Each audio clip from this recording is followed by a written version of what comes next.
Hello everyone. This is lecture 4 of solid state. Here we will discuss space lattice and unit cell, and also we will discuss NCRT solutions of this chapter and NCRT examples. I am Arun Rana. तो first what is space lattice? Space lattice क्या होता है? देखिए, जिस तरह से ये एक बिल्डिंग है पूरी बिल्डिंग है, ठीक है, क्लियर? ये बिल्डिंग आ गई, इसको कहते हैं स्पेस लैटिक्स। जैसे कोई आपके घर ही है तो वो हो गया पूरे का पूरा स्पेस लैटिक्स। और घर की शेप किस पे डिपेंड करती है? ये छोटे छोटे रूम्स हैं, इन पे डिपेंड करती है घर की शेप्स। तो ये जो छोटे छोटे रूम्स जिन पे घर की शेप्स डिपेंड करती है, इनको कहते हैं यूनिट सेल। तो स्पेस लैटिक्स क्या होता है? पहले तो ये थ्री डायमेंशनल अरेंजमेंट होती है कॉन्स्टिट्यूएंट्स की। थ्री डायमेंशनल अरेंजमेंट होती है किसकी? कॉन्स्टिट्यूएंट्स की इन ए क्रिस्टल। उसको कहते हैं स्पेस लैटिक्स। ठीक है, जैसे ये एक मैं आपको पूरे का पूरा स्पेस लैटिक्स बनाना सिखाता हूँ, एक क्यूब बनाना। तो ये है, एक क्यूब बनाना है आपने, ये बना लिया एक स्क्वायर। ठीक है,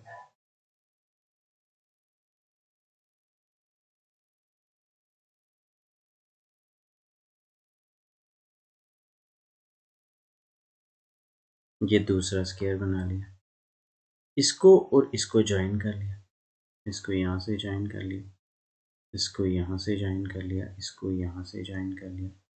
अब क्या करना है आपने? इस पूरी यहाँ से लेके यहाँ तक इसके सेंटर ले लेना है। जैसे ये ले लिया सेंटर, इस और इसका सेंटर ले लेना है, यहाँ पे ले लिया, इन दोनों को ज्वाइन कर लिया। अब इस लाइन को नीचे तक स्ट्रेट यहाँ से यहाँ तक खींचना है। इसको यहाँ से साथ साथ बनाते रहना, पहले देख लें एक बार, फिर इसको रिवाइंड करके एक बार बनाना। यहाँ से यहाँ तक ले लिया, इसको और इसको ज्वाइन कर लिया। इसी तरह से इस लाइन का भी सेंटर लेना है, यहाँ पे ले लिया, इस लाइन का भी सेंटर लेना है, यहाँ पे ले लिया, इन दोनों को ज्वाइन कर लिया। ये यहाँ से यहाँ तक लास्ट तक ले ली, ये यहाँ से यहाँ तक ले ली, फिर इसको और इसको ज्वाइन कर लिया, ये बन गया। अब क्या किया? इसका और इसका सेंटर ले लिया, ये यहाँ पे भी सेंटर ले लिया, यहाँ पे इसका सेंटर ले लिया, यहाँ पे इसका सेंटर ले लिया। इसको चारों साइडों पे घुमाना है आप, ये यहाँ से यहाँ, ये यहाँ से यहाँ, ये यहाँ से यहाँ, और ये यहाँ से यहाँ। ठीक है, ओके। अब क्या करना है? इसको और इसको भी सेंटर से ज्वाइन कर लेना, और इसको लास्ट तक नीचे तक स्ट्रेट स्ट्रेट स्ट्रेट खींच लेना है, इसको और इसको भी ज्वाइन कर लेना। ये पूरा जो बन गया ना, ये बन गया क्या? Crystal lattice. ठीक है, अब इसमें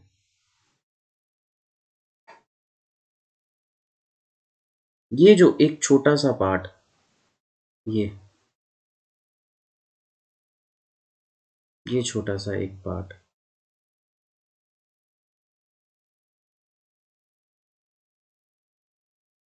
ये छोटा सा पार्ट,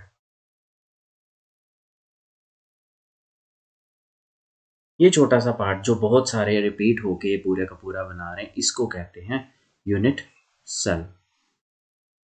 ये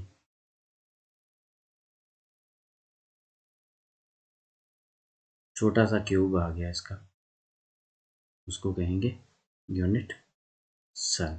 ठीक है, ओके। यूनिट सेल के 6 पैरामीटर्स हैं। ये आ गई कौन सी एक्सिस? वाई एक्सिस आ गई, मान लो ये एक्स एक्सिस आ गई, और ये यहाँ पे जेड एक्सिस आ गई।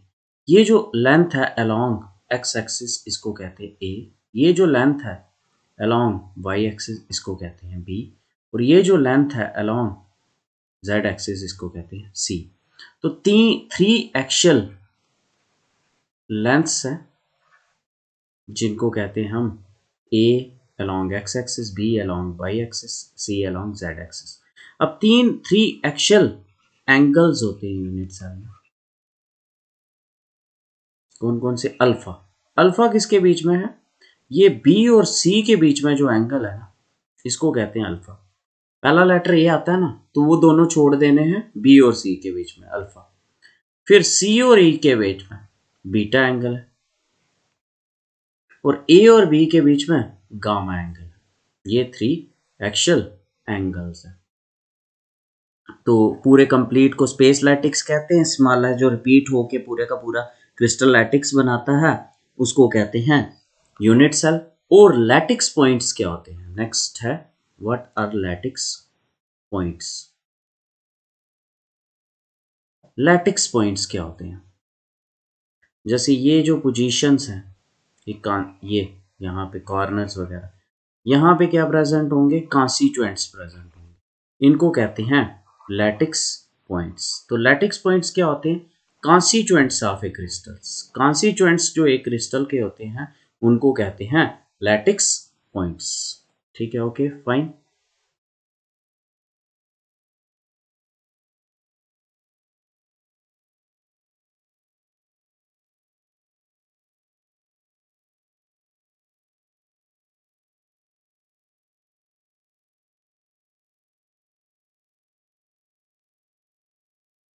तो ये आ जाता है the 3 dimensional arrangement of constituents such as atoms, constituents such as atoms, molecules on a crystal is known as space lattice. Constituents एक क्रिस्टल में क्या होते हैं? एटम्स हो सकते हैं, मॉलिक्यूल्स हो सकते हैं, आयंस हो सकते हैं। And the constituents of a crystal are known as lattice points. और जो कॉन्स्टिट्यूएंट्स होते हैं क्रिस्टल के, उनको लैटिक्स पॉइंट्स कहा जाता है। Space lattice is also known as crystal lattice. Next, unit cell. Unit cell क्या होता है? The smallest repeating unit which when repeated over and again produce space lattice is known as unit cell. A unit cell is characterized by following 6 parameters. कौन कौन से? 3 axial lengths A, B and C and 3 axial angles alpha, beta and gamma. A along x-axis, B along y-axis, C along z-axis, alpha 3 axial angles, alpha between B and C, beta between A and C, gamma between A and B. Next space lattice, ये पूरे का पूरा crystal lattice है। इसको कहते हैं क्या? Space lattice. Space lattice कहेंगे इसको। और ये जो छोटे सा पार्ट है, इसको कहेंगे यूनिट सेल। और ये जो पोजीशंस हैं, उनको कहते हैं, ये जो पोजीशंस आएंगी इनको क्या कहेंगे? ये जो कॉर्नर्स यहाँ पे ये लगे हुए हैं, ये लगे हुए हैं, इनको कहते हैं लैटिक्स पॉइंट्स। नेक्स्ट आ जाता है क्रिस्टल सिस्टम। तो based on the parameters, unit cells are classified into following 7 types. तो क्या 7 टाइप्स कौन कौन से? पैरामीटर्स कौन से? एक्सियल एंगल्स, एक्सियल लेंथ्स क्या क्या है, उसके बेस पे क्लासिफाई किया 7 टाइप्स में। कौन कौन सा है? इसी ऑर्डर में याद करना। Cubic, next is tetragonal, next is orthorhombic,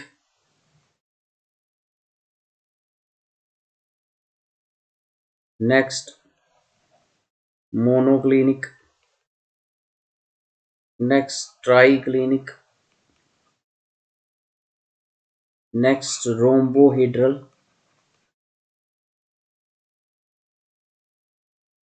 next one is hexagonal. इसका क्या ऑर्डर क्या है? एक्सियल लेंथ्स में क्या रिलेशन है? A is equal to B is equal to C. तीनों एक्सियल लेंथ्स बराबर हैं और तीनों एक्सियल एंगल्स भी बराबर हैं। Alpha is equal to beta is equal to gamma is equal to 90 degree.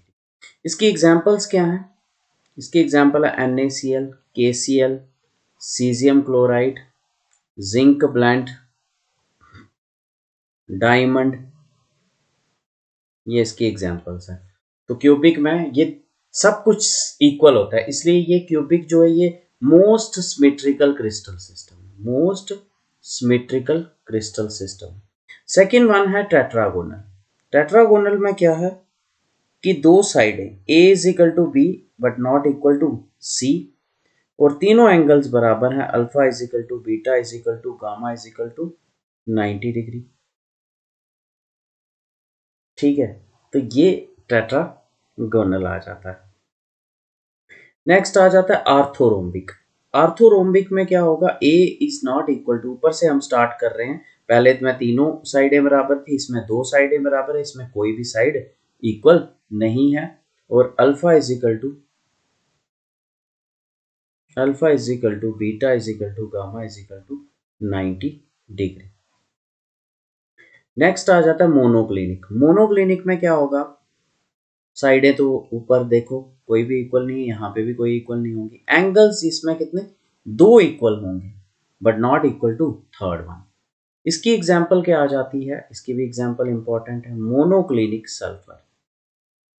Monoclinic sulphur जहाँ फिर लेड क्रोमेट भी आता है, इसकी एग्जांपल PbCrO4। ये एग्जांपल्स हैं, ये आपको याद करनी। ट्राई क्लिनिक में क्या आता है, ट्राई क्लिनिक में ना ही कोई साइड इक्वल होती है और ना ही कोई angle, alpha is not equal to beta is not equal to gamma. इसलिए हम कह सकते हैं मोस्ट सिमेट्रिकल, जिसमें सब कुछ इक्वल था और 90 था, वो है क्यूबिक, और जिसमें कुछ भी इक्वल नहीं है वो है try clinic. Try clinic is the most unsymmetrical crystal system. इसकी एग्जांपल है CuSO4 5 टाइम्स H2O। ऐसे भी पूछ सकते हैं कि CuSO4 5 टाइम्स H2O जो है ये किसकी एग्जांपल है, तो ये ट्राई क्लिनिक की। नेक्स्ट आ जाता है K2Cr2O7। K2Cr2O7 वो भी किसकी एग्जांपल है, ट्राई क्लिनिक की। अब रोम्बोहेड्रल, अब सब कुछ अनइक्वल हो गया, अब दोबारा से A is equal to B is equal to C और alpha is equal to beta is equal to gamma but not equal to 90, तो ये है रोम्बोहेड्रल। ठीक है, नेक्स्ट आ जाता है हेक्सागोनल। हेक्सागोनल में क्या होता है, दो साइड्स इक्वल होती हैं, A is equal to B but not equal to C और alpha is equal to beta, दो एंगल्स भी इक्वल होते हैं, alpha is equal to beta is equal to 90 degree and gamma is equal to 120। और इसकी example आ जाती है hexagonal की ग्रेफाइट, जैसे ICl आ जाता है, आइस आ जाती है,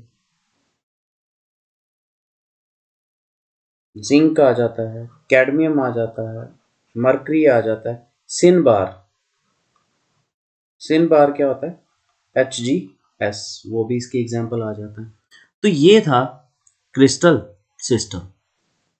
तो क्रिस्टल सिस्टम फर्स्ट आ जाता है क्यूबिक। क्यूबिक में ये देखें, A is equal to B is equal to C, alpha is equal to beta is equal to gamma is equal to 90 degree. इसकी example copper, NaCl, KCl, alum, फिटकरी, diamond, zinc, blende, ZnS। ठीक है, ये most symmetrical crystal system कौन सा है, cubic. Tetragonal में A is equal to B but not equal to C, but not equal to है ये, नॉट इक्वल टू सी, और एंगल सारे बराबर हैं। व्हाइट टिन इसकी example SnO2, TiO2, CSO। Orthorhombic में कुछ भी, रोम्बिक कहते हैं इसको, A is not equal to B but B is not equal to C, angle सारे बराबर है। इसकी example KNO3, PbCO3, K2SO4, BaSO4। Monoclinic में कोई भी साइड इक्वल नहीं है, A is equal to alpha is equal to gamma, दो एंगल इक्वल हैं 90 के but not equal to beta. इसकी example Na2SO4 10 times H2, PbCrO4 monoclinic sulphur. Triclinic, triclinic में क्या है, कोई भी लेंथ बराबर नहीं है, A is not equal to B, B is not equal to C, और एंगल भी कोई भी इक्वल नहीं है, A alpha is not equal to beta, beta is not equal to gamma. इसकी एग्जांपल्स कौन कौन सी हैं, ये फिफ्थ और सिक्स्थ के बीच में डैश नहीं आया, तो CuSO4 5 टाइम्स H2 और आगे कौन सी एग्जांपल आ जाती है, K2Cr2O7। ये नेक्स्ट आ जाता है रोम्बोहेड्रल और ट्राइगोनल, इसमें तीनों साइडें फिर दोबारा से इक्वल। मोस्ट अनसिमेट्रिकल कौन सा है, ट्राइक्लिनिक, और तीनों एंगल्स जो है वो बराबर हैं लेकिन नॉट इक्वल टू 90। इसकी एग्जांपल कौन सी है, NaNO3, आर्सेनिक, Sb एंटीमनी का सिंबल है, bromine, calcite. Next hexagonal, A is equal to B but not equal to C, alpha is equal to beta is equal to 90 और gamma is equal to किसके बराबर 120। इसकी example है सिन बार, ICl, graphite, magnesium, zinc, cadmium, ZnO, ice, CDS भी है, AgI भी है और PbI2। अब इसकी एग्जांपल्स आपको याद करनी है, कोई भी एग्जांपल का वो पूछ सकते हैं कि ये किस क्रिस्टल सिस्टम से बिलोंग करती है। ठीक है, thanks a lot.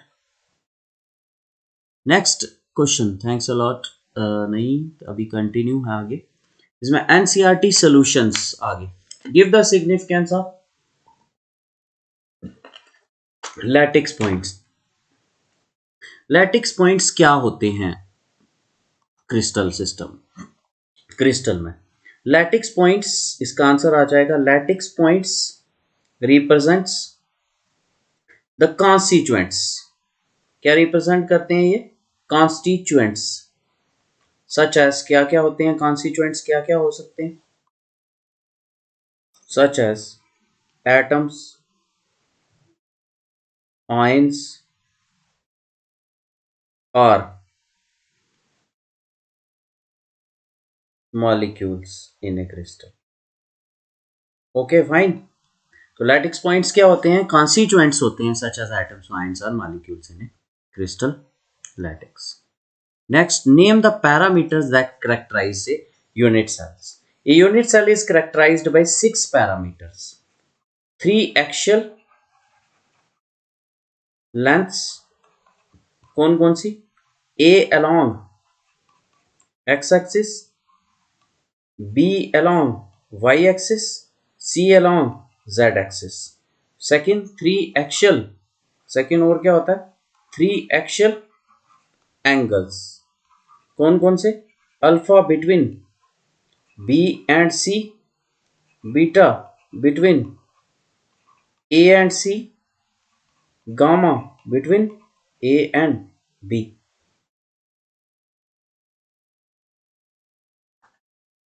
Next, distinguish between hexagonal and monoclinic unit cell. Hexagonal और मोनोक्लिनिक यूनिट सेल के बीच में डिफरेंस बताना है। In hexagonal unit cell A is equal to B but not equal to C. In monoclinic, A is not equal to B, not equal to C. Alpha in hexagonal, alpha is equal to beta is equal to 90 degree and gamma is equal to 120 degree. In monoclinic,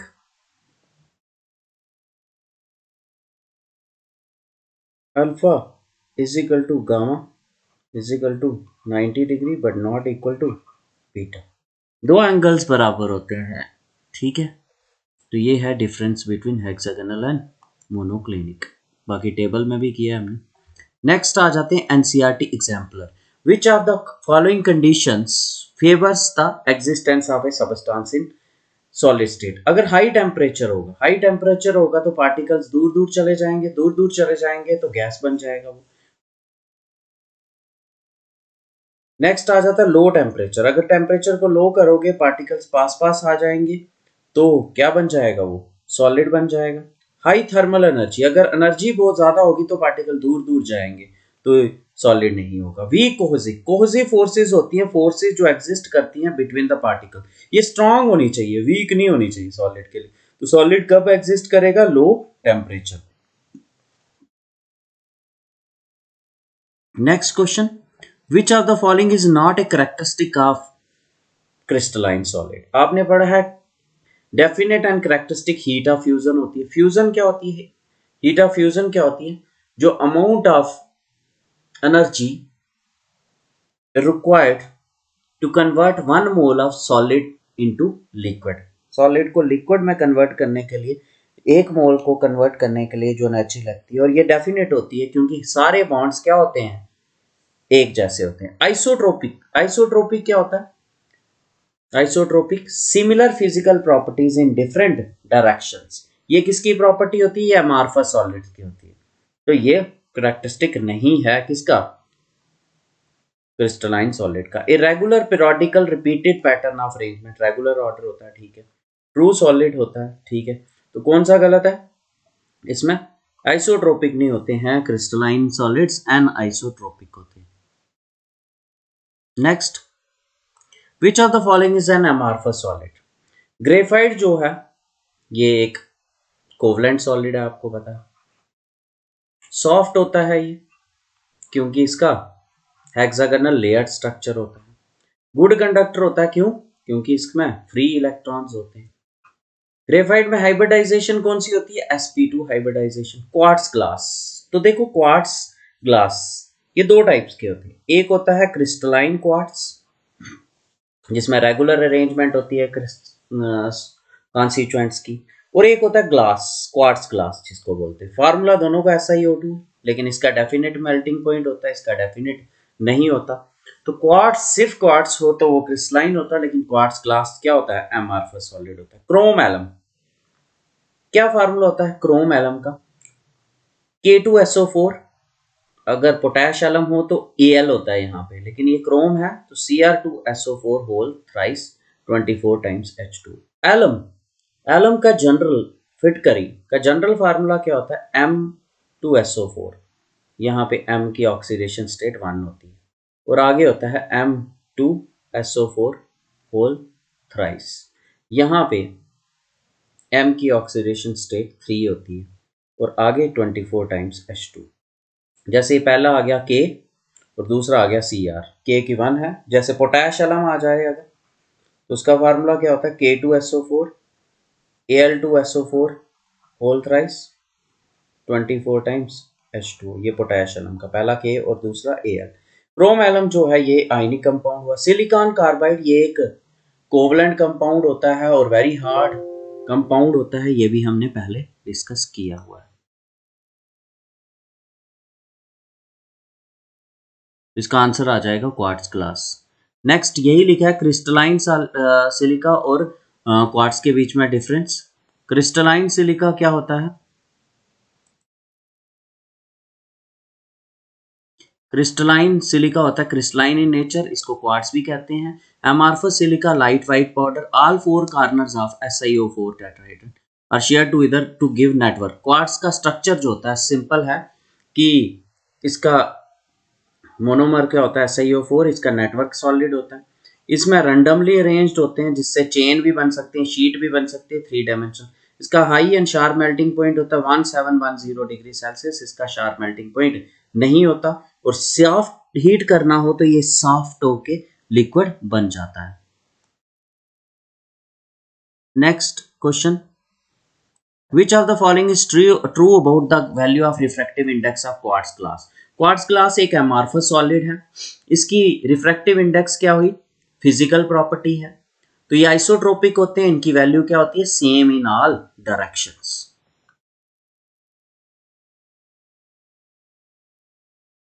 next, which of the following is not true about on heating they become crystalline at certain temperature? हाँ, हो सकता है बार बार cooling heating पे ये crystalline, they become crystalline on keeping for a long time। ये भी ठीक है। Amorphous solid can be moulded, इसकी शेप कर सकते हैं change. They are anisotropic in nature, no they are isotropic in nature. तो ये आ जाएगा इसका answer. Next, sharp melting point crystalline solids का क्यों होता है? क्योंकि रेगुलर अरेंजमेंट होती है कॉन्स्टिट्यूएंट्स की over a long distance. Regular, पूरे क्रिस्टल में रेगुलर अरेंजमेंट होती है। Thanks a lot for listening. जय हिंद।